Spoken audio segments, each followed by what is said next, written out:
diocesano, Monseñor Pedro Sandón, que con tanto cariño nos ha querido acompañar el día de hoy. Padre Pedro.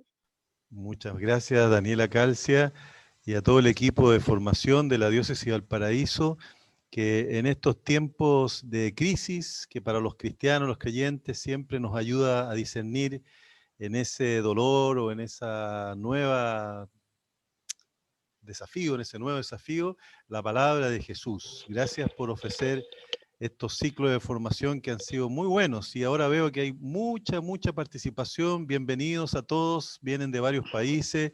Qué alegría, qué gozo que esta pandemia nos haya permitido descubrir que somos todos miembros de una sola barca, la Iglesia Católica, donde Jesús nos dice: no tengan miedo, soy yo, y nos llama a crecer en la fe, en comunidad eclesial, para que todos lo adoremos, pidiéndole que nos salve, que nos ayude para compartir con Él la misión.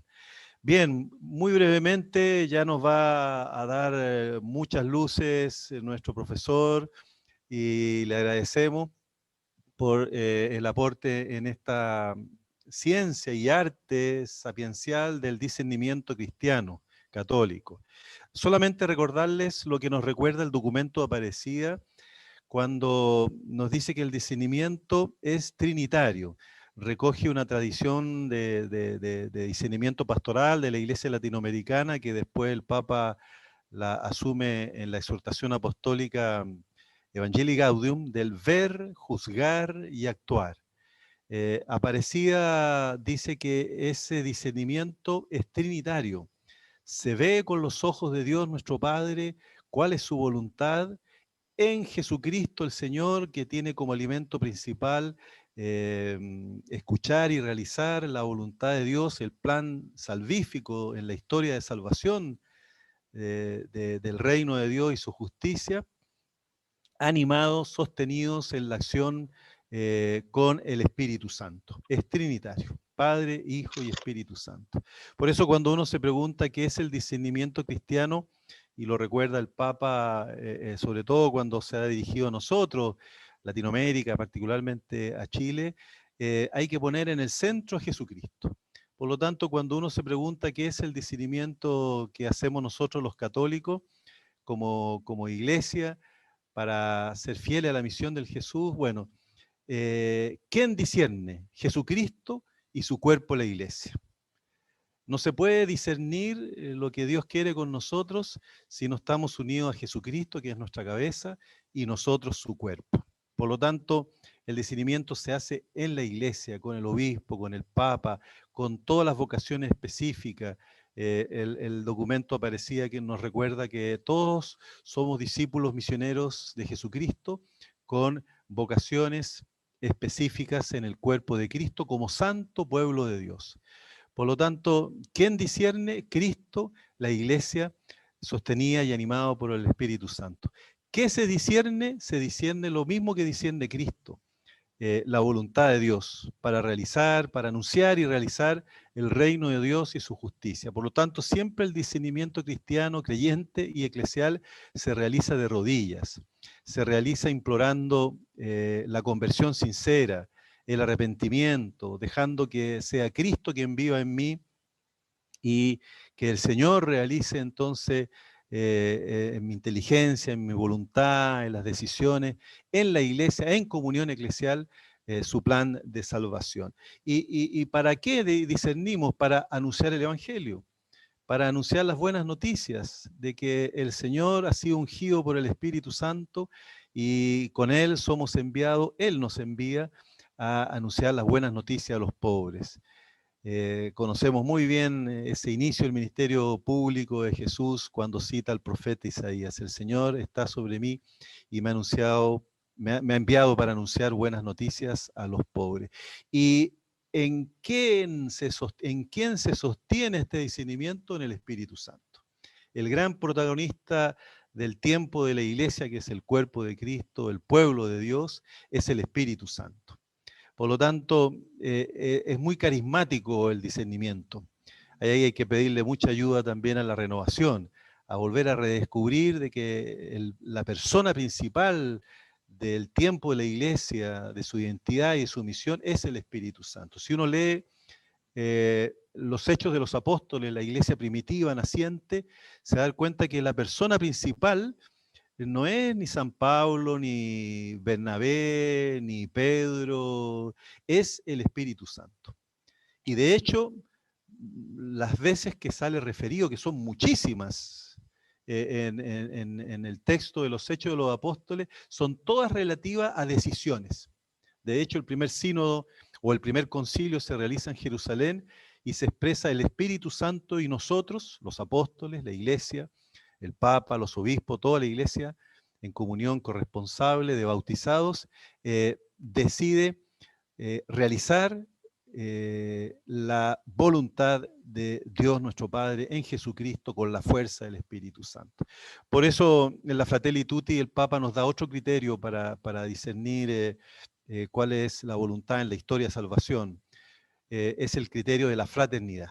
Mientras más nos reencontramos como hermanos en la iglesia y vivimos la experiencia de la fe, de querernos, de respetarnos, de pedirnos ayuda, de pedirnos perdón cuando nos peleamos, de reconciliarnos, sobre todo cuando hemos hecho sufrir a algunas personas, especialmente en esta crisis de la iglesia, a personas vulnerables. Bueno, toda esa experiencia se realiza en la gracia, porque también es un don de la fraternidad. Mientras más participo en mi parroquia, o en mi movimiento apostólico, en mi decanato o arciprestazgo, con la diócesis, y colaboro en la planificación estratégica de la diócesis, en una pastoral orgánica, mucho más nítida se me va haciendo, junto con la oferta y la ofrenda de mi conversión personal, escuchar atentamente lo que Dios nos quiere pedir, como nos enseña la Virgen María. ¿Quién es la que nos da el mejor consejo para discernir, para hacer discernimiento cristiano? Es la Virgen María. En las bodas de Caná, ella nos dice, hagan todo lo que Él nos diga. Y es un discernimiento que, en primer lugar, tiene sentido de Dios, porque ¿qué es lo que hay que hacer? Lo que Cristo, el Dios con nosotros, el Hijo del Padre, el ungido por el Espíritu Santo, cabeza de la iglesia, nos dice. El sentido comunitario, lo segundo, porque dicen hagan, no haz tú, sino que hagan ustedes como cuerpo, como comunidad fraterna, solidaria, creyente y eclesial, lo que Cristo nos dice. Y en tercer lugar, el sentido misionero evangelizador. Hagan, realicen todo lo que Jesús les dice, vayan juntos a hacerlo. Aquí, cuando empiezan los genios o los francotiradores o los llaneros solitarios a hacer cosas geniales, por muy bien intencionadas que sean, eso muchas veces cae en frustraciones, ¿eh? Sobre todo cuando hacemos planificaciones de un discernimiento voluntarista, cuando ganan más bien un grupo de personas, cuando es un grupo que disciende más bien por relaciones de fuerza, que ganaron a los otros, que no fue por argumento o por discernimiento, sino que porque éramos más poderosos que los demás, ¿no?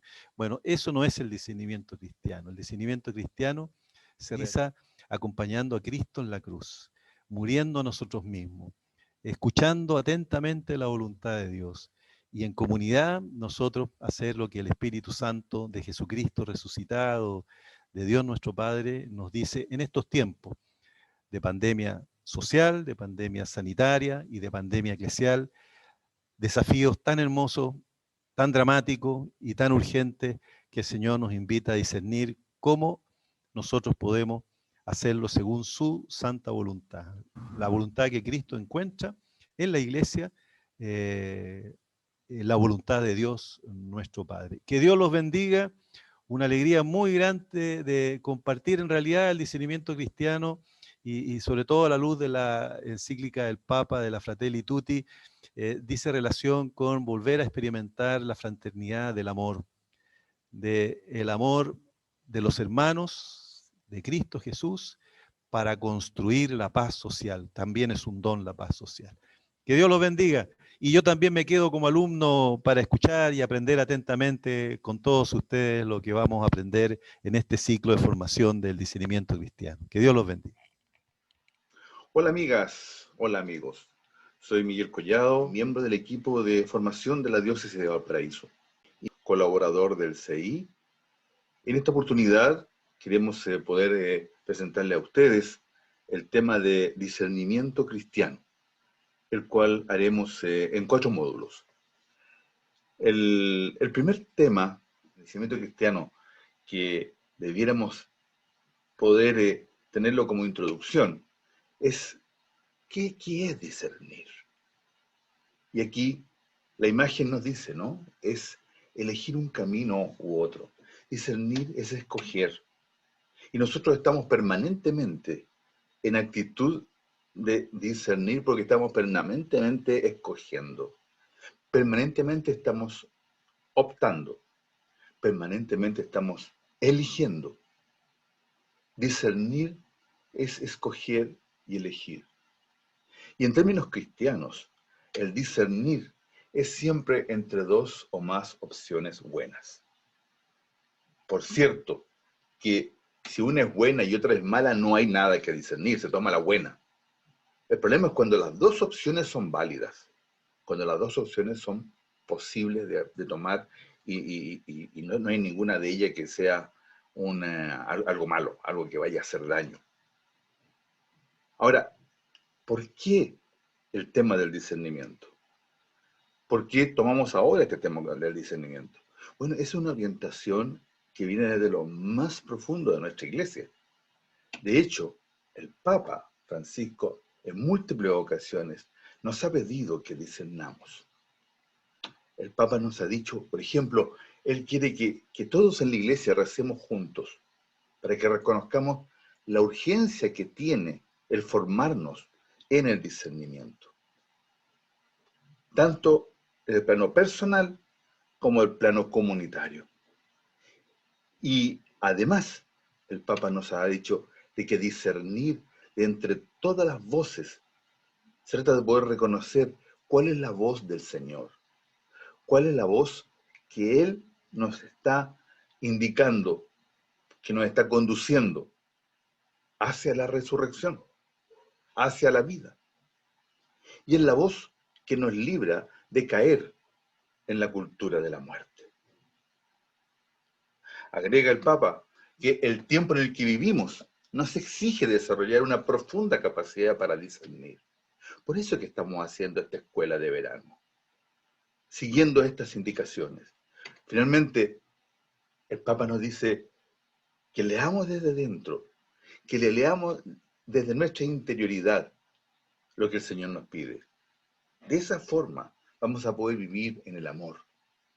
Y cuando vivamos en el amor, vamos a ser continuadores de la misión del Señor, de esa misión de amor que nos trajo con los evangelios, con lo que nos vino a enseñar, con lo que nos vino a pedir. Estas peticiones del Papa fueron hechas en marzo del 2018. Y luego, en septiembre del 2019, el Papa ora y nos dice, pidamos al Espíritu Santo que actúe en nosotros para que tanto personal como comunitariamente podamos adquirir el hábito del discernimiento. Es por eso que la propuesta nuestra en esta escuela de verano es mirar el discernimiento cristiano desde distintos aspectos. Queremos mirarlo desde el aspecto personal, desde el aspecto espiritual, queremos mirarlo desde el aspecto comunitario y también el discernimiento sociopolítico, o lo que se ha denominado advocacy.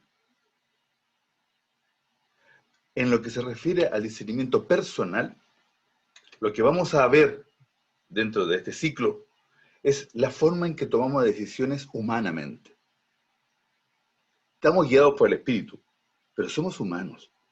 Y dentro de nosotros hay elementos psicológicos, hay elementos biológicos, hay elementos de personalidad que nos influyen fuertemente. ¿Cómo afectan esto en nuestros pensamientos y sentimientos para decidir? Es algo que vamos a tocar hoy día en este primer módulo. Vamos a ver cómo influyen los distintos tipos de personalidad en cada uno, cómo se afectan nuestras estructuras biológicas, nuestro deseo de vivir felices. Y vamos a revisar los fundamentos del eneagrama y cómo influyen en el discernimiento humano. vamos a seguir este esquema. Lo vamos a ver con detalle en unos momentos más. Pero el próximo viernes vamos a ver discernimiento espiritual. Y aquí vamos a meter de lleno en el tema de Dios en nuestra vida.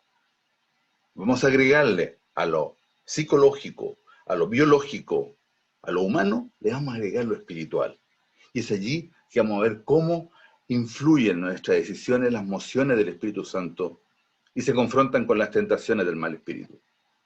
Vamos a explorar el terreno de las consolaciones y las desolaciones, según la espiritualidad ignaciana.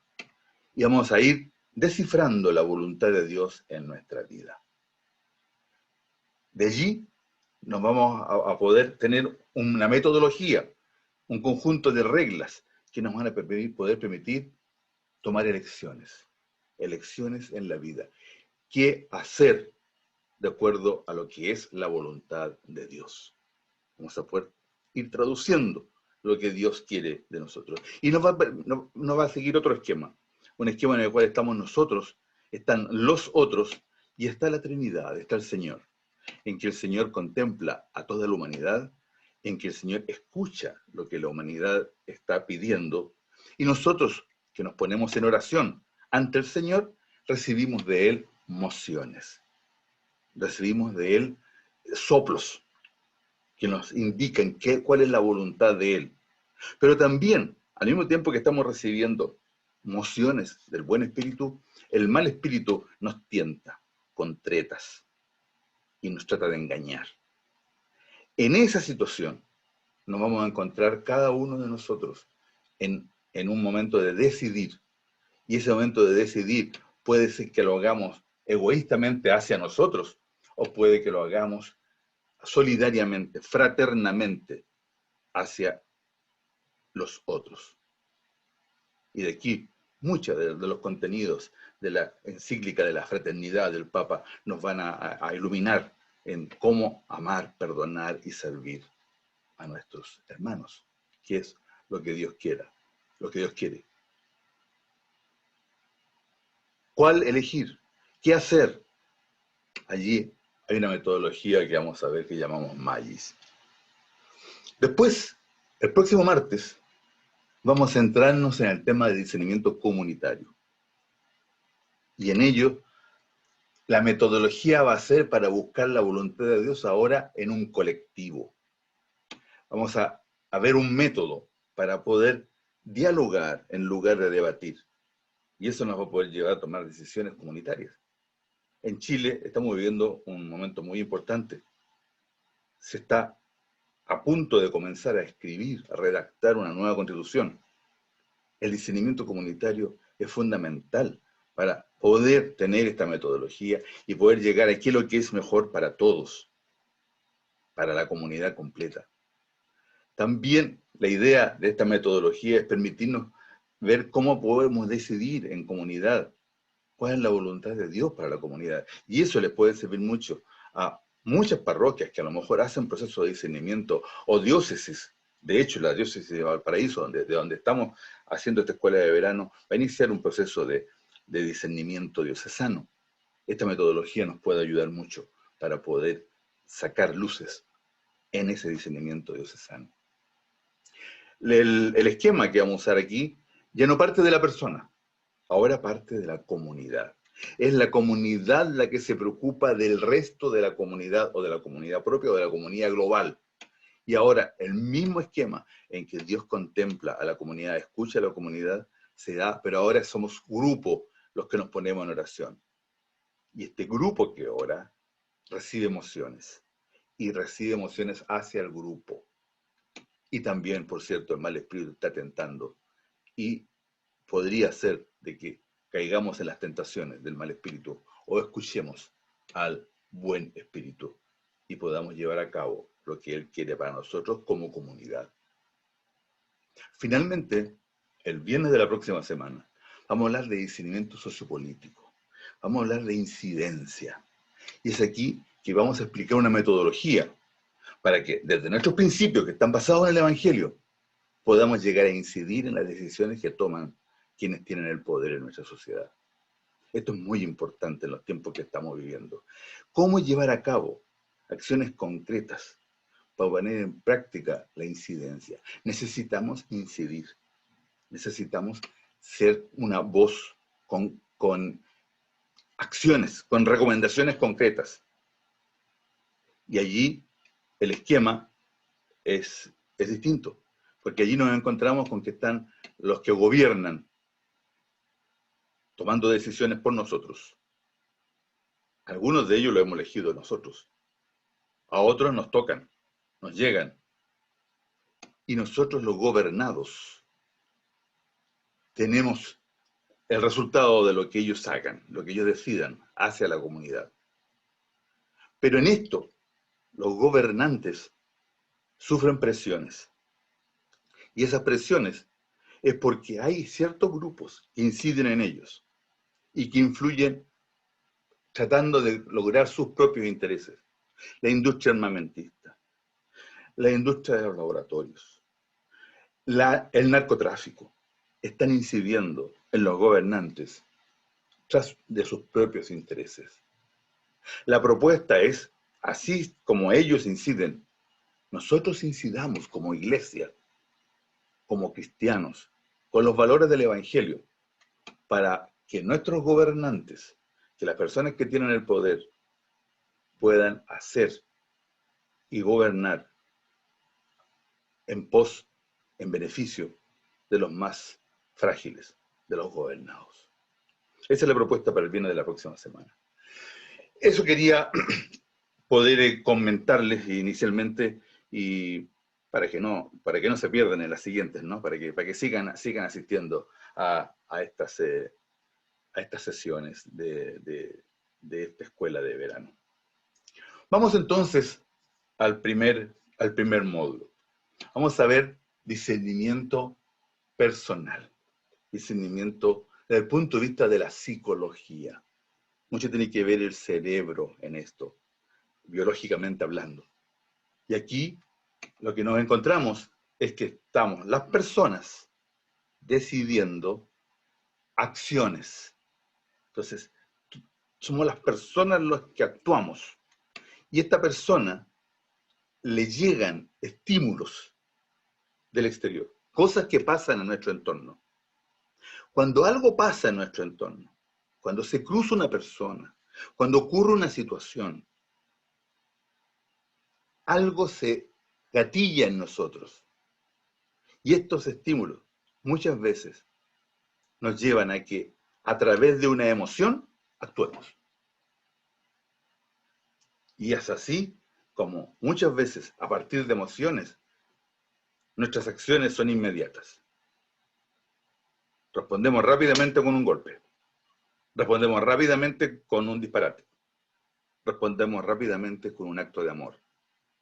Respondemos rápidamente porque las emociones están gobernando nuestras acciones.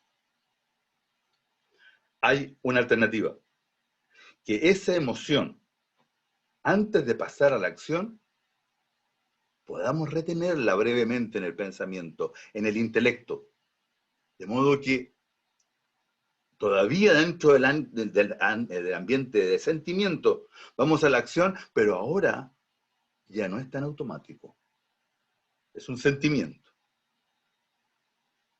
La otra posibilidad es que ese estímulo me lleve a un pensamiento. Y ese pensamiento, antes de ser llevado a la acción, cuando pasa por el cerebro, tengo la oportunidad de que allí se filtre con valores. Y esos valores son los elementos culturales que podemos tener. En nuestra cultura, esto no se hace. O en nuestra cultura, esto se hace así. O a lo mejor, pro y contra, que es mejor o peor dentro de nuestra cultura. También hay tradiciones familiares. Siempre hemos hecho esto en nuestra familia. ¿Por qué ahora voy a contradecir eso? O hay normativas legales. Esto lo hago porque en el país donde estamos, en la sociedad en que estamos, esto es lo que mejor funciona y lo que estamos obligados por leyes. Hay reglas morales también que están dentro de eso. Pertenecemos a una iglesia, pertenecemos a un colectivo en el cual hemos desarrollado reglas morales que nos ayudan a poder decidir qué hacer. En eso también están nuestros deseos, por cierto. Hay cosas que yo quiero, hay cosas que me gustan. Y influye mucho el cómo soy, la personalidad. En resumen, tenemos emociones, tenemos sentimientos y tenemos pensamientos. Ahora, las emociones son automáticas. Yo no soy responsable de las emociones que experimento. Esto es bien importante. No soy libre frente al surgir de las emociones. Llegan simplemente. Esa persona me produjo ira.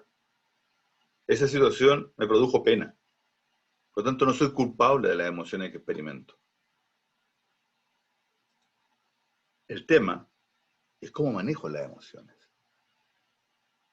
En términos, vamos a hablar de religiosos, no es pecado que eso me provoque ira.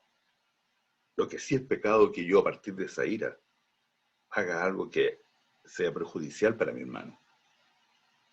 Entonces, yo soy libre para seguir o no la acción que las emociones me sugieren, pero las emociones mismas surgen solas. ¿De qué estamos hablando? Estamos hablando de la rabia, estamos hablando de la vergüenza. Algo me da vergüenza. Estamos hablando de la culpa, de la alegría, de la tristeza, del miedo. Son emociones que surgen solas y yo no soy culpable de ello. Pero ahora, el otro tema es que yo tengo sentimientos. ¿En qué se diferencian los sentimientos? El sentimiento es la suma de la emoción con el pensamiento. Es decir, es un resultado de las emociones. Una emoción se transforma en un sentimiento en la medida que yo tomo conciencia de ella, de la emoción. Y ahí ya tengo un sentimiento.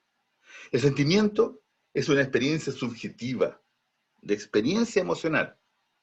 Es decir, en el sentimiento intervienen, además de la reacción fisiológica, de un componente que es de cognitivo, de mi cerebro, y subjetivo. Por lo tanto, en el sentimiento se da cuenta que etiquetamos la emoción y emitimos un juicio acerca de ella. Por allí va la diferencia. Por allí va la diferencia. Los sentimientos suelen durar más tiempo que las emociones. La emoción es puntual, el sentimiento se alarga y se dan después de las emociones. No puede haber un sentimiento si no hay una emoción que lo gatilla. Y además tienen información que uno va sacando de nuestro intelecto. Muchas veces es subconsciente. No me doy cuenta, no lo estoy haciendo de forma explícita. Y tampoco puedo medir con precisión eso que me ocurre. Los sentimientos es difícil de medir, me grado cuánto es tu sentimiento, digamos. Ahora, los sentimientos, según el tipo de que son, podemos tener sentimientos negativos, como la tristeza, el miedo, la hostilidad, la frustración, la ira, la desesperanza, la culpa, los celos, que son, puede haber partido con una emoción, pero permanece en el tiempo y vivo iracundo, vivo desesperanzado, vivo siempre viendo celos, ¿sí? viendo situaciones. Y eso hay que tratarlo, y eso hay que tratarlo. No puedo tratar las emociones porque surgen solas, pero los sentimientos ya puedo tratarlos. Hay otros que son positivos, como la felicidad, el humor, la alegría, el amor, la gratitud, la esperanza, y la persona vive en esos sentimientos. Y hay otros que son neutros, como por ejemplo la compasión, la sorpresa. Y de allí podemos ir desarrollando. Veamos los pensamientos. Los pensamientos son donde yo tengo mayor libertad. Allí sí que soy yo mucho más, tengo mayor posibilidad de manejarlos, ¿ya?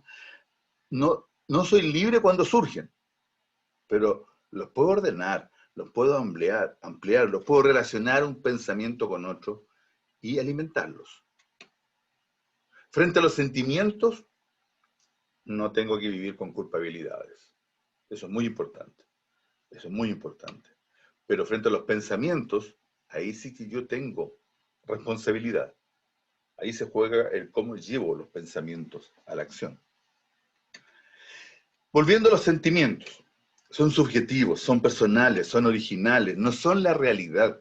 El sentimiento no es la realidad, es un eco que la realidad provoca en mí. Es la forma en que yo lo percibo, es mi reacción frente a la realidad. Son fuentes de información sobre mí. Yo puedo decir que yo soy un amargado, porque siempre las cosas me las veo negativas. O soy un optimista, porque todas las cosas las tomo con alegría, con felicidad, con ánimo. Son las resonancias que la realidad despierta en mí. Frente a los sentimientos es necesario escucharlos, tener una escucha receptiva, abierta. No los puedo discutir. Yo puedo no estar de acuerdo con que tú estés enojado, pero no puedo decir que no tienes por qué estar enojado. Lo único que puedo decir es que yo no estoy de acuerdo con tu ira, pero si tú estás enojado es un hecho, es fáctico. Es necesario, por lo tanto, manifestar los sentimientos y aceptarlos en el campo de la racionalidad. Es muy malo reprimir los sentimientos. Si siento pena, oye, reconocerlo, siento pena. No son universales. O sea, no los experimentamos todos de la misma manera. El mismo estímulo a algunos puede indicarle alguna cosa y a otros puede indicarle otra cosa. Oye, dicen que mañana va a llover. ¡Qué rico! Porque se van a regar las plantitas. ¡Qué lata! Pensábamos ir a la playa. Un mismo hecho, un mismo estímulo, nos provoca distintos sentimientos. Los sentimientos no son ni verdaderos ni falsos, sino que yo los acepto o no como válidos para mí, y eso en referencia a mis opciones vitales. Los sentimientos yo los puedo educar en alguna medida, pero no todos, no todos. Hay algunos que se me pueden desbordar. Canalizarlos no significa ignorarlos, no es reprimirlos. Con algunos sentimientos es necesario que yo conviva, aunque no me agraden. Aceptarlos como que son míos. Hoy falleció mi mamá. Tengo derecho a tener pena. ¿Por qué no? Oye, tuve este éxito en el trabajo. Qué bien, estás contento.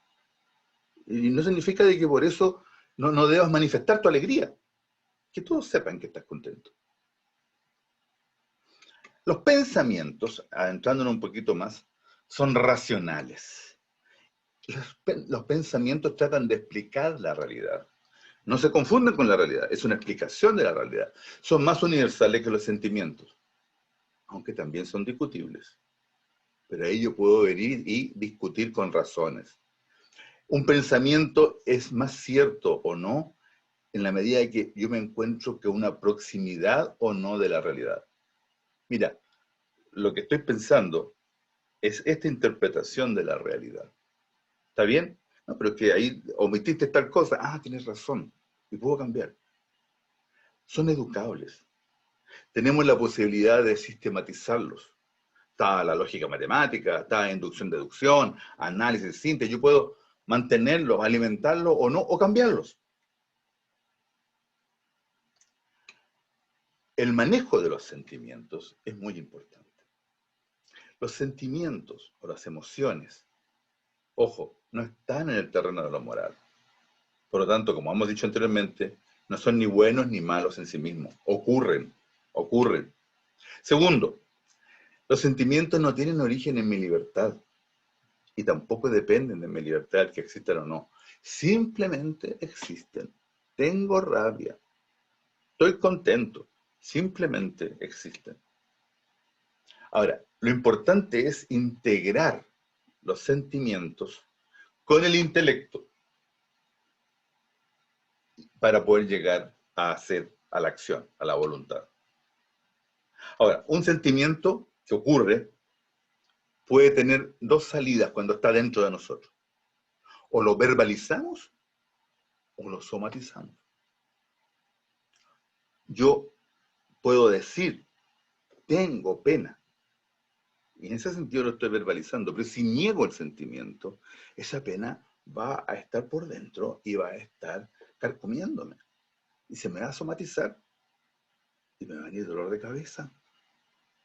Me va a venir colitis. Incluso pueden llegar a enfermedades más graves. Producto de esta somatización se explican muchos cánceres. El reconocer, el nombrar y aceptar mis sentimientos me ayuda al crecimiento personal y a la construcción de mi propia identidad. Me ayuda a responder la pregunta, ¿quién soy yo? ¿Soy yo un sentimental? ¿Soy yo un huraño? ¿Soy yo una persona alegre? ¿Quién soy yo? En síntesis, hay que tomar conciencia de las emociones. ¿Qué estoy sintiendo? Pongámosle nombre. Pongámosle nombre. Cuando le pongo nombre, inmediatamente estoy poniendo el intelecto. Estoy sintiendo envidia. Estoy sintiendo celos. Estoy sintiendo ternura por esta persona, afecto, en fin. Investigar de dónde sale el sentimiento. ¿Por qué estoy reaccionando así? Y en eso me va a iluminar en algo sobre mi vida, sobre mi situación actual. ¿Puedo rastrear en qué se origina esta reacción, estos sentimientos? Es importante investigar. Por supuesto que esto se hace una vez que el agua se calmó. El cuarto punto es verbalizarlos. Reconocer explícitamente ante mí mismo, o a veces a lo mejor ante otros, lo que sentimos. Sin miedos, sin tener vergüenzas. Es muy importante verbalizar el sentimiento. Puede ser con uno mismo. No es necesario que lo divulguemos, pero tengamos claro qué es lo que estamos sintiendo. E integrar los sentimientos a toda nuestra persona. Una vez que hemos reconocido y que hemos nombrado el sentimiento, dejar ahora que la razón me diga qué conviene hacer y que la voluntad ejecute lo que decidimos. Esa es la gran receta. Finalmente, antes de terminar este punto, es importante tener conciencia de que yo tengo límites y mi acción está dentro de ciertas limitaciones que tengo que tener claro. En nuestra vida nos enfrentamos a situaciones límites, y situaciones que están dentro del plano psicológico, dentro del plano biológico, dentro del plano de nuestras relaciones humanas o de nuestra relación con Dios. Y allí hay ciertos límites que tenemos que reconocer. Nos damos cuenta de lo que somos, también de lo que queremos, pero también démonos cuenta de lo que podemos. Y aquí hay dos alternativas. O aceptamos en forma realista de que tenemos esa limitación, o nos ponemos rebeldes e intentamos de todos modos. Y es absurdo, no tiene salida. Se trata de limitaciones que no podemos superar. La edad me produce una limitación biológica. Yo ya no puedo hacer las cosas que hacía cuando joven. El momento en que estoy en la sociedad me provoca un límite en que es imposible hacer lo que estaba tratando de hacer. Y hay que saber reconocer esos límites. Por otro lado, en el terreno de las opciones, es que dentro de nuestros límites, dentro de donde podemos actuar, ahí optamos. Siempre elegimos. Estamos siempre eligiendo. Cuando elegimos no optar, esa ya fue una decisión. O sea, yo voto en blanco. Ya, fue tu decisión votar en blanco. Estás optando. Hay ciertos criterios en base a lo que optamos. Hay valores reales que marcan nuestra vida y que sí nos sirven para poder optar. Y descubrimos que existen ciertas orientaciones fundamentales que nosotros tenemos y que nosotros hemos construido en nuestra vida, desde donde brotan las decisiones ya en forma concreta. Es importante poder encontrar y definir la orientación fundamental de mi vida en distintos ámbitos. Por ejemplo, ¿cuál es mi orientación fundamental en lo familiar? ¿Cuán prioritaria es la familia para mí? ¿Qué lugar tiene en mi vida? O en lo laboral, ¿a qué tipo de actividades me quiero dedicar? ¿Por qué? O en lo social, ¿por qué actúo así con el resto de mis hermanos? En mi vida de fe, ¿qué opción tiene en mí esta situación? Y una vez que yo tengo claro cuál es mi orientación fundamental, aceptarla. Aceptarla. Si mi orientación fundamental es esta, aunque yo de pronto quiera esto otro, acepto en paz de que necesito ir por este otro lado. ¿Recuerdan este pasaje del Evangelio? Padre mío, si es posible, que pase lejos de mí este cáliz. Lo que yo quiero no es esto. Por cierto que no. ¿Cómo voy a querer que me torturen? Pero que no se haga mi voluntad, sino la tuya. Porque esa es mi opción fundamental. Tu voluntad. Esa es mi opción fundamental. Apliquemos esto en nuestra vida. Hay que trabajar con la aceptación.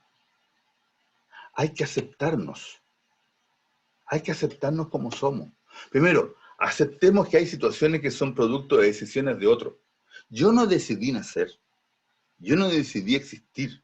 Yo no decidí ser hombre ni ser mujer. Yo no decidí ser chileno o ser latinoamericano. Simplemente hay que aceptar que eso es lo que soy. Aceptemos situaciones sobre las que ni yo ni otros han tenido opción a decisión. Por ejemplo, mi constitución biológica. Soy chico, soy bajo, soy alto. Eso hay una herencia genética. Tengo un temperamento. Aceptemos la necesidad de optar yo mismo en aquellas áreas que están abiertas a mi elección. Y no dejar que decidan por mí. No andar pidiendo siempre, ¿qué es lo que tengo que hacer? Y nos ocurre eso mucho dentro de nuestra iglesia, ¿no? Padre, ¿qué tengo que hacer? Discierne, hijo, discierne.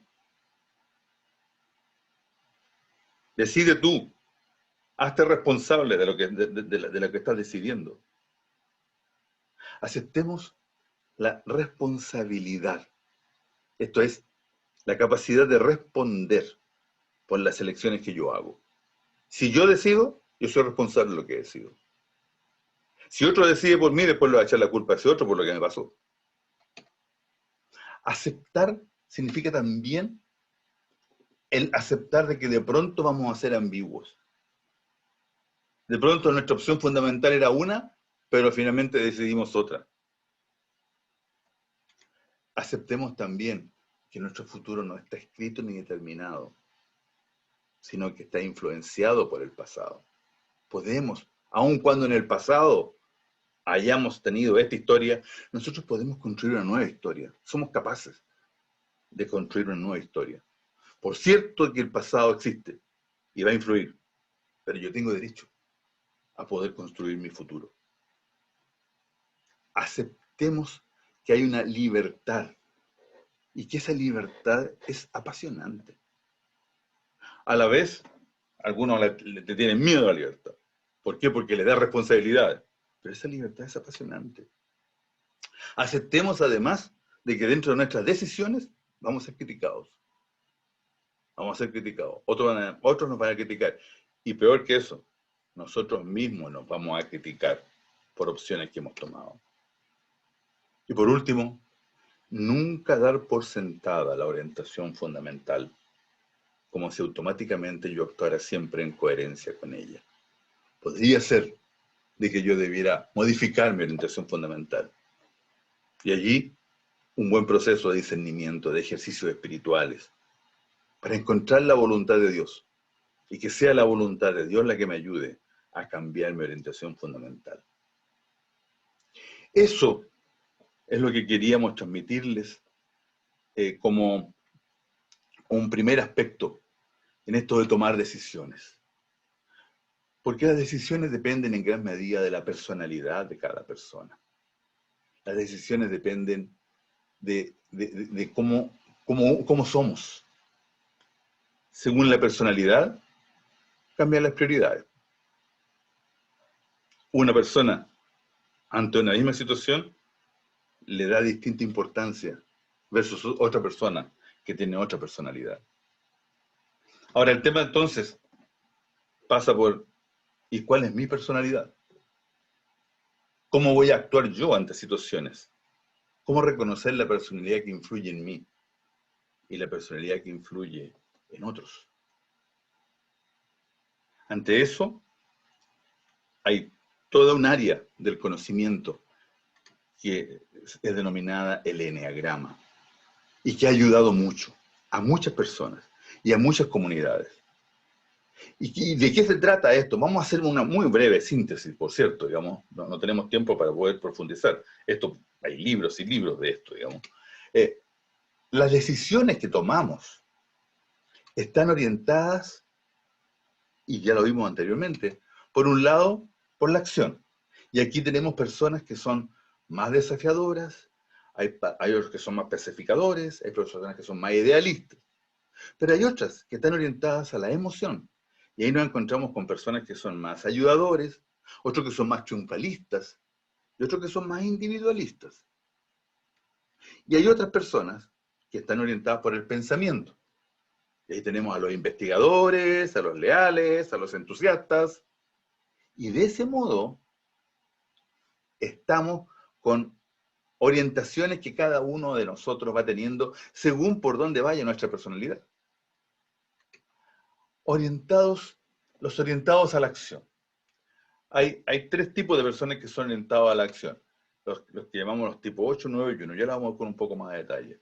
Ellos son instintivos. Les sale de dentro el deseo o la necesidad de estar en el control, en tener autoridad, en tener poder, en que sean respetados. ¿Se encuentran allí? ¿Están orientados a la acción? A los orientados a la acción se les da bien hacerse cargo, tomar decisiones. Realmente es algo que les sale de forma natural. Son muy buenos jefes. Toman decisiones, son líderes. Por eso, a los que están orientados a la acción, les molesta que otros les digan qué tienen que hacer, porque les contrarían en lo que ellos piensan. Lo quieren a su modo. Y ojo, pueden ser muy controladores y pueden ser maniáticos. ¿Me encuentro dentro de este grupo? Si me encuentro dentro de este grupo, voy a actuar distinto, voy a tomar decisiones distintas. Por otro lado están los orientados a la emoción. Esto les motiva en las relaciones con otros. Les motiva en cómo son percibidos por los otros. La gente más emocional, en la hora de tomar decisiones, van a tomar en cuenta a los otros. Van a querer escuchar las opiniones, van a querer agradarlos, van a querer llegar a una decisión que lleve al éxito. Lo malo es que podrían dejarse llevar demasiado por los sentimientos y por las apariencias y ahí tomar decisiones equivocadas. Todo esto tiene cosas buenas y cosas malas. No hay ningún tipo que sea mejor que otro. No, son todos buenos. Hay otros que están más orientados por el pensamiento. Ellos ponen su atención en lo que va a ocurrir en el futuro. Son más planificadores. Plan A, plan B, plan C. Siempre están visualizando posibilidades y quieren estar preparados por si se presentara esa situación hipotética que están imaginando. ¿Qué voy a hacer en el caso que ocurra esto? ¿Qué voy a hacer en el caso que ocurra esto otro? La cosa es que cuando toman decisiones están basadas en lo que podría llegar a ser, en vez de en la realidad de ahora, del aquí. Y eso podría llegar a problemas. La cantidad de posibles situaciones, las variantes que pueden ocurrir son muchas, y eso los puede enredar. Bueno, esos son los tres grandes grupos. Los tres grandes grupos. Y es así como el eneagrama, esta ciencia que está metida dentro del área de la psicología, lo ha estudiado. Y es un tema que viene por muchos años. Han resucitado cosas que vienen del Oriente, digamos, milenaria, pero se ha redescubierto en los últimos 50 años y estudia 9 tipos de personalidades, agrupadas en estos tres tipos, ¿no? No hay personalidades mejores ni peores, no limitan a las personas, aquí no las encasillamos, sino que decimos que tienden a, y hay un montón de variantes, corresponde a una característica más que a una definición. Las personalidades ahora también se heredan, pero también se instauran en la primera infancia. Por eso es que es tan importante cómo convivimos con los niños pequeños, porque ahí se está formando su personalidad. Y las personalidades aledañas influyen. O sea, cuando yo tengo una personalidad tipo 8, influye el 7 que está al lado y el 9 que está al lado. Y eso le llamamos ala. Pero bueno, no nos vamos a meter en detalle. Pero a nivel general, lo que el eneagrama plantea es que yo puedo determinar cómo soy yo. ¿Yo soy qué? Entonces, los 2 dicen yo soy útil. Los 3, yo soy competente. Los 4, yo soy único. Los 5, yo soy inteligente. Los 6, yo soy responsable. Los 7, yo soy simpático. Los 8, yo soy fuerte. Los 9, yo soy bueno. Y los 1, yo soy preciso. ¿Se ubican en alguno? ¿O han hecho antes el eneagrama? ¿Se confirman algunas cosas? Por otro lado, el tema de cómo son cada uno de ellos es bien interesante. Por ejemplo, el ego ayudador, el 2, es el amigo especial. El 3, que tiene un ego vanidoso, es competitivo y es muy eficiente. Va a tratar de ganar. El 4, que tiene un ego melancólico, es el artista. El que tiene esa sensibilidad propia de los artistas. El 5 tiene un ego mezquino. Es perceptivo, es pensador, es observador. El 6 tiene un ego temeroso. Son normativos, son guardianes de la institución y de la ley. El 7 tiene un ego hedonista. Es el gozador, el multitarea, el que hace muchas cosas al mismo tiempo.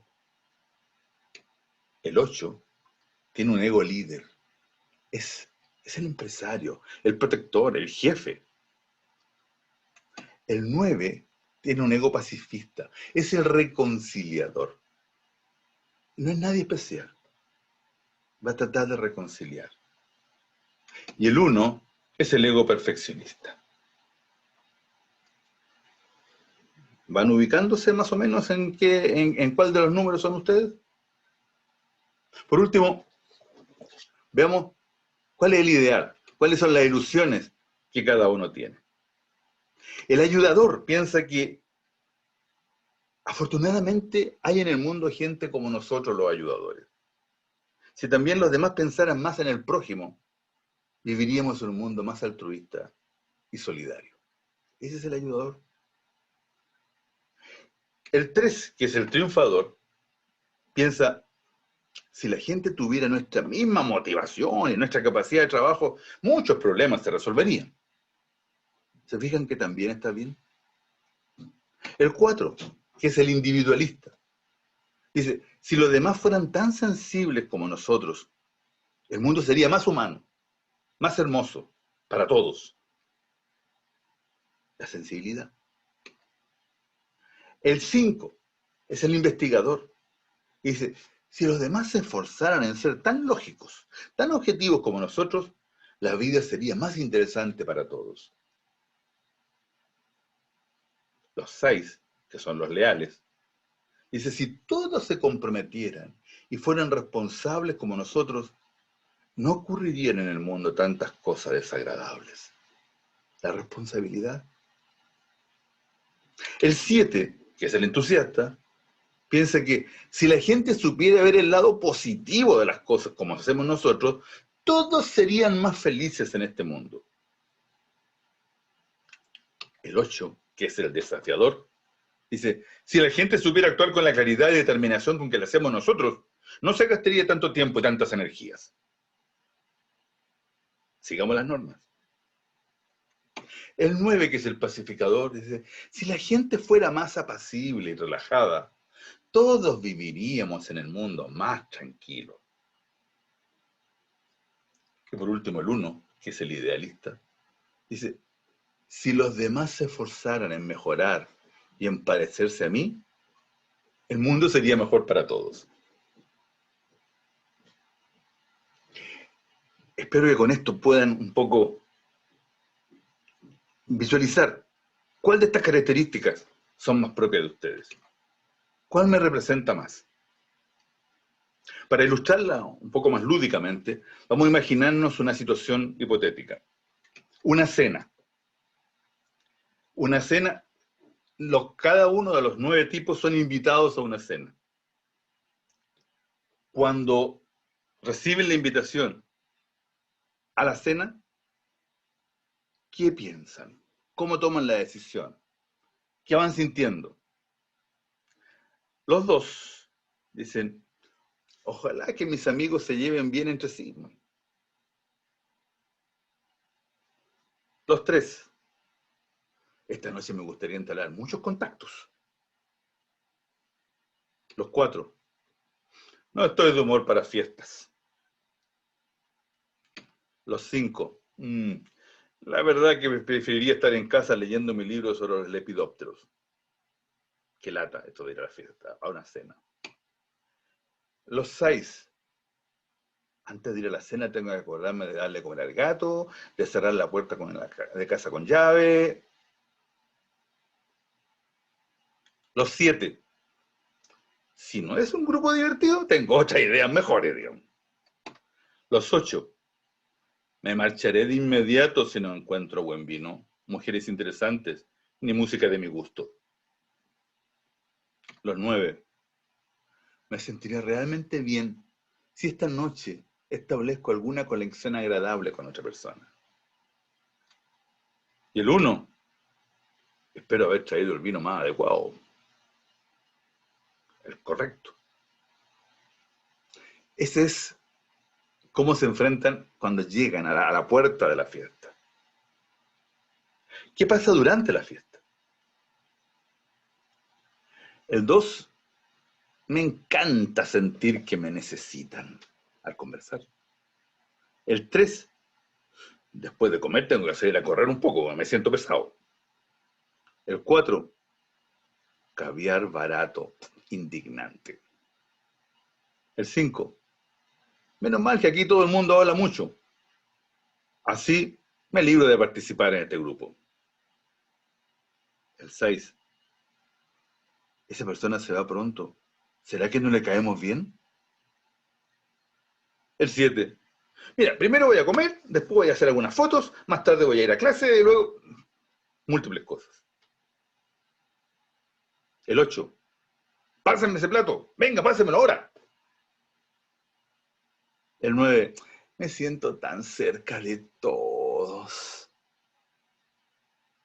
Y el 1, aquí no han incluido suficiente grupo alimentario, ¿eh? No están las proteínas adecuadas. Bueno, esto para lúdicamente poder encasillar lo que significan cada una de las personalidades y nosotros ver en cuál tendemos más. No hay nadie que sea químicamente puro, ¿no? Un poco más de una, un poco más de otra. Entonces, para con esto volver al tema nuestro de la toma de decisiones, del discernimiento, veamos cómo estas 9 formas de tomar decisiones se van conjugando, ¿no? El 8, los desafiadores. Recordemos que son personas que se esfuerzan por ser fuertes, que están muy enfocadas en la acción. Son personas que son seguras de sí mismas y decisivas. No tienen miedo de tomar decisiones, sean grandes o arriesgadas. Encuentran su energía en la intensidad de los desafíos o los debates y las discusiones. Les gusta eso. Si hay silencio, lo van a interpretar como que es apoyo. y no va a dar tiempo a pensar y expresar otra opinión. Calla, otorga, lo hacemos. Si deciden algo, van a ir por ello, no lo van a dejar pasar. Para los demás, esto puede ser un poco desorbitante y a veces hasta aplastante, los 8 aplastan. Por otro lado, a los 8 les cuesta tener paciencia con el proceso de toma de decisiones de otros. Si se demora mucho la toma de decisión, pueden perder el interés e irse a otra cosa mariposa. El 8 se resiste a dar el control a otros.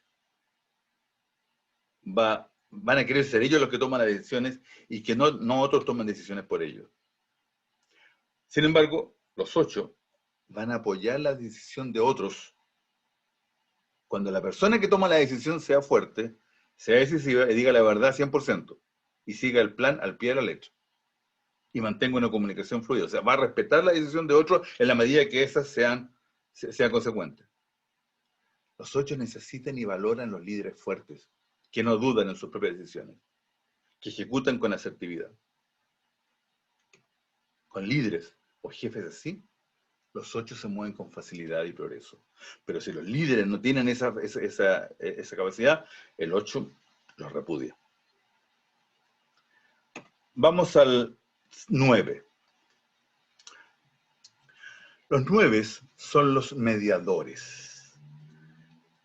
Decíamos que los 9 buscan sutilmente tener el control para asegurarse que todos estén bien y felices. Su superpoder es armonizar a las personas, sintetizar sus perspectivas, crear paz. Esos son los 9, son pacificadores. Toman sus decisiones teniendo en cuenta las opiniones de los demás y buscan el consenso. Están tan enfocados en la armonía que evitan a toda costa el conflicto. A veces minimizando desacuerdos o baches en el camino, lo que los puede llevar a tomar decisiones equivocadas. Ojo con eso. Por otro lado, los 9, en el fondo, preferirían que otros tomen las decisiones. Los 9 van a leer las reacciones de la mayoría y se van a mimetizar con ellas. Es decir, si todos dicen que es buena decisión, estarán de acuerdo y van a seguir la corriente. El 9, conviene a los 9 hacerles preguntas para ayudarles a encontrar su opinión y darles la oportunidad de expresar lo que realmente piensan y sienten. Si no, podrían actuar de una forma inclusive pasiva-agresiva hacia uno, ¿no? Hacia la decisión que se está tomando. Entonces, ese es lo típico de los 9. Es muy recomendable pedir la opinión de los 9, porque ellos son capaces de ver las cosas desde la perspectiva de todos y pueden aportar mucha sabiduría. En los discernimientos comunitarios, por ejemplo, los 9 son muy importantes. Los 9 son muy importantes. Vamos a verlo el próximo martes, los discernimientos comunitarios. Los 1, que es el reformador, recordemos que son personas que apuntan alto, que apuntan a la perfección. Entonces, buscan mejorar y reformarlo todo. Les molesta que las cosas no lleguen a su máximo potencial. Debe ser perfecta. Esperan que todos den lo mejor de sí. Y por supuesto se lo exigen también a ellos mismos. A la hora de decidir, siempre van a querer hacer lo correcto, van a querer hacer lo mejor. Si hacen caso a su necesidad de tener toda la información antes de decidir, eso es bien importante para los 1, esto puede demorarlos mucho, incluso los puede paralizar, recabando información. A veces toman decisiones correctas impulsivamente, pero cuando lo hacen, se empiezan a machacar mentalmente, dudando, cuestionando, ¿por qué me apresuré? Las personas tipo 1 van a apoyar las decisiones que toman otros, siempre y cuando esas decisiones que toman los otros cumplan con que las personas que la están tomando son íntegras. Segundo, que el razonamiento y el proceso detrás de la decisión es explicable claramente. Y tercero, siempre que la decisión en sí sea ética y buena para la gran mayoría. Esos valores de los 1 están siempre detrás de las decisiones de otros. Vamos a los 2. Los 2 son los ayudadores. Recordemos que es gente que se acuestan y se despiertan pensando en la gente, pensando en los otros. Están enfocados en otros. y visualizan cómo una decisión le va a afectar a cada individuo afectado. Les es muy importante el otro, para el 2. Saben leer muy bien a los demás. Y esto les ayuda a tener una buena medida de la temperatura del grupo. Eso va a ocurrir en la familia, va a ocurrir en la organización, va a ocurrir en la empresa, va a ocurrir en la comunidad. Así, los 2 pueden tomar muy buenas decisiones, especialmente si son agradables o son en beneficio para todos. Lo que les va a costar a los 2 es tomar decisiones que afecten a otros de forma negativa. Por ejemplo, les podría costar mucho decidir cortar con una pareja. Para un 2 es muy difícil despedir a una persona. Podrían llegar a ser ambiguos, confusos en la comunicación. Mira, en realidad, no es que tratando de que el otro tome la decisión, porque no quiero afectarlo. Los 2 apoyan cualquier decisión que de verdad beneficie al resto, aunque esto signifique un sacrificio de ellos. Lo que no harán los 2 es apoyar decisiones que sienten que van en contra de otras personas, que los perjudican o que no se ha tenido en cuenta cómo van a sentirse o qué les va a pasar. Tan importante es que la decisión sea correcta, que es lo que valora el 1, ¿no? Como la forma en que afecta a los demás. Para el 1 era que la decisión fuera correcta. Para el 2 es, ¿y cómo afecta esto? Para el 2 realmente nos puede ayudar a aprender cómo comunicar con éxito las decisiones que tomamos. Tomamos una decisión, pero el 2 va a ser capaz de que el resto se sienta que eso es para el beneficio de todos. Es importante saber a un 2 que has pensado en los demás antes de tomar la decisión y que muestre frecuentemente tu agradecimiento por su apoyo durante la implementación de esa decisión. Eso le va a gustar mucho al 2. El 3, que es el triunfador.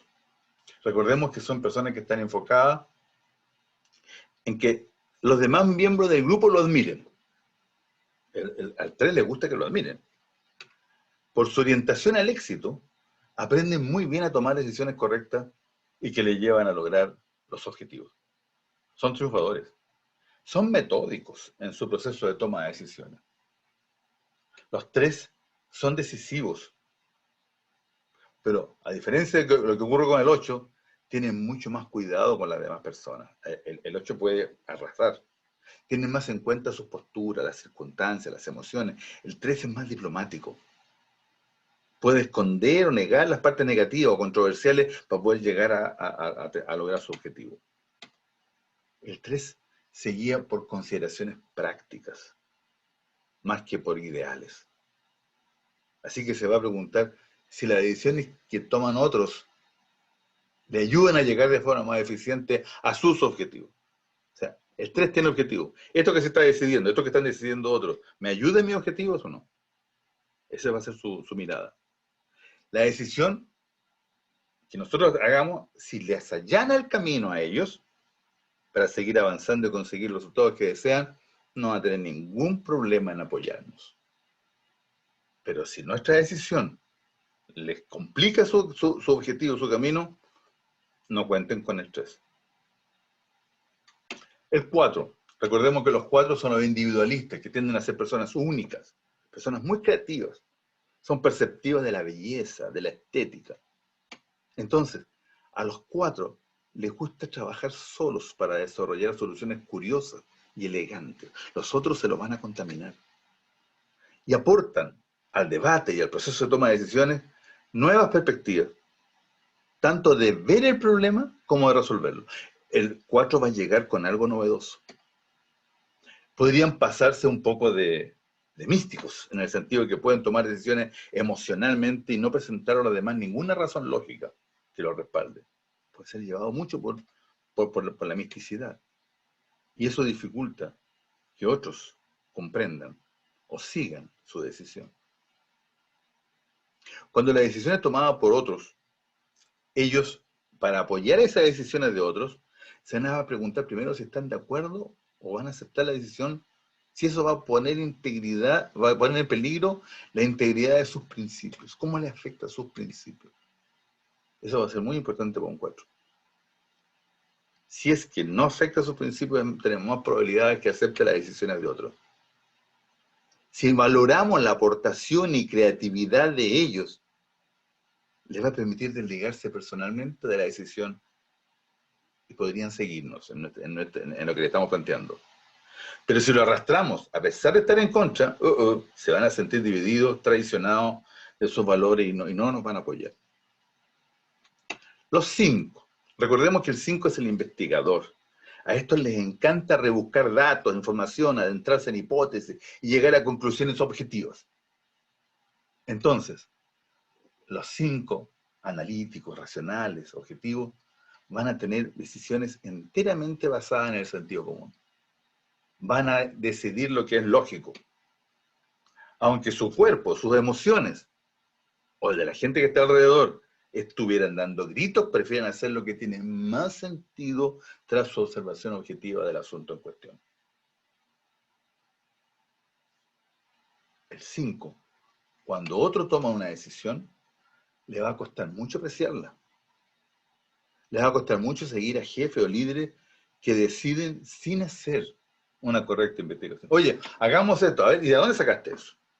¿Cuáles son, por qué llegaste a esa propuesta? Va a ser la típica reacción de un 5. El 5 va a pedir ver los datos, ver la información sobre la que han fundamentado la decisión.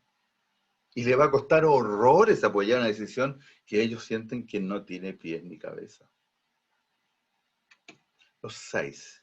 Los 6 son los leales, ¿recuerdan? Los 6 son los que suelen pensar sobre su seguridad y quieren saber que van a estar bien. Van a valorar las posibilidades, van a decidir por lo más seguro, por lo más sensato. Los 6 están preparados para tomar decisiones ya que visualizan a menudo y en detalle cómo van a solucionar todas las posibles soluciones. Van a poder ver las distintas alternativas. Ojo, son escépticos. Y muchas veces van a pensar, bueno, en el peor de los casos, tras darle muchas vueltas, los 6 tienden a tomar la decisión menos arriesgada. El mal menor. Esto a veces es genial, pero podría también ser un impedimento a la hora de llegar a resultados a los que no pueden llegarse sin arriesgarse. Hay veces que se necesita riesgo. El 6 va a poner freno a eso. Paralelamente, en contraste, ellos tienen una lealtad muy propia que les puede llevar a tomar decisiones arriesgadas y valientes en la medida que esas son impulsadas por personas en las que ellos confían. El 6 te va a seguir en una decisión arriesgada, pero él no va a tomar una decisión arriesgada. El 6, cuando otras personas toman decisiones que le afectan a ellos, van a tener ansiedad, pueden tener desconfianza, pueden sospechar, ¿y qué hay detrás de esto? ¿Qué te estás intentando aprovechar con esto? Si hay algo que no encaja, van a sospechar. El 6 suele tener problemas con la figura de la autoridad, aunque si te lo has ganado a los 6, puedes contar con su confianza y su lealtad por vida. Son muy leales, por cierto, esa es la característica de los 6. Pero si no te lo has ganado, no te van a seguir. Te van a hacer muchas preguntas. Quieren asegurarse que tú lo has pensado bien, que has considerado posibles problemas, obstáculos, y no es que estén dudando de ti, sino que quieren asegurarse de que tienes una buena decisión y tienes un buen plan B. Eso es muy importante para los 6. Es posible que al 6 le haga falta tiempo para pensárselo y para formularte las preguntas, por lo que es importante que le des tiempo. Dale tiempo. Oye, dale vuelta. Dale vuelta. Dejemos abierta esta conversación, dale vuelta y volvemos a conversarlo. Y todas las preguntas, respóndeselas sin ponerte a la defensiva. No te está tratando de boicotear, está tratando de que a él le cuadre para seguirte lealmente. A rajatabla. Los 7. Los 7 recordemos que son los entusiastas, esos que están enfocados en descubrir el disfrute en la vida y en el trabajo, ¿no? Los 7, acuérdense que son optimistas, que tienen mucha energía dinámica. Su energía es contagiosa. El 7 es innovador, es valiente. El 7 va a estar haciendo agente de cambio. Su tendencia a estar en todo le ayuda a ver muchísimas posibilidades. y van a haber oportunidades de éxito en medio de los problemas. Los 7 van a proponer soluciones nuevas. Van a proponer múltiples opciones en un proceso de toma de decisiones. El 7 va a traer la novedad. El lado oscuro de esa positividad es el desinterés que tienen en los obstáculos o en las objeciones. Las desprecian, las encuentran que es negatividad y las ignoran cuando en realidad les convendría hacer caso. Cuando alguien toma decisiones, el 7 las va a rechazar. Cualquier decisión que le suponga muchas limitaciones o mucha exigencia. No le demos responsabilidades a un 7. No le hace ninguna gracia que se le quiten opciones o que se le bloqueen posibles planes de huida. No podemos comprometerlos. Ellos quieren ser libres. Se van a preguntar si tu decisión les deja suficiente espacio para respirar. Si voy a poder hacer lo que yo quiero. El 7 no va a apoyar decisiones para que ellos supongan experimentar demasiada incomodidad emocional o mental. Bueno, estas son las distintas personalidades y cómo influyen. Lo que sería bueno es que nos pudiéramos reunir con otros, ya sea en grupos de Zoom, como sea, y poder revisar cuáles han sido las decisiones que hemos tomado en el último tiempo y cómo estas decisiones han influido en nosotros. Bien, amigas y amigos, esto es lo que queríamos presentarles como primer módulo del discernimiento cristiano. En los siguientes módulos vamos a ver el punto de vista espiritual de nuestra relación con Dios, la voluntad de Dios en nuestra vida y cómo lo hacemos comunitariamente y cómo podemos, nuestros valores cristianos, que iluminen a la sociedad para poder incidir en los poderosos. Que les vaya muy bien y que ojalá esto les sirva. Muchas gracias.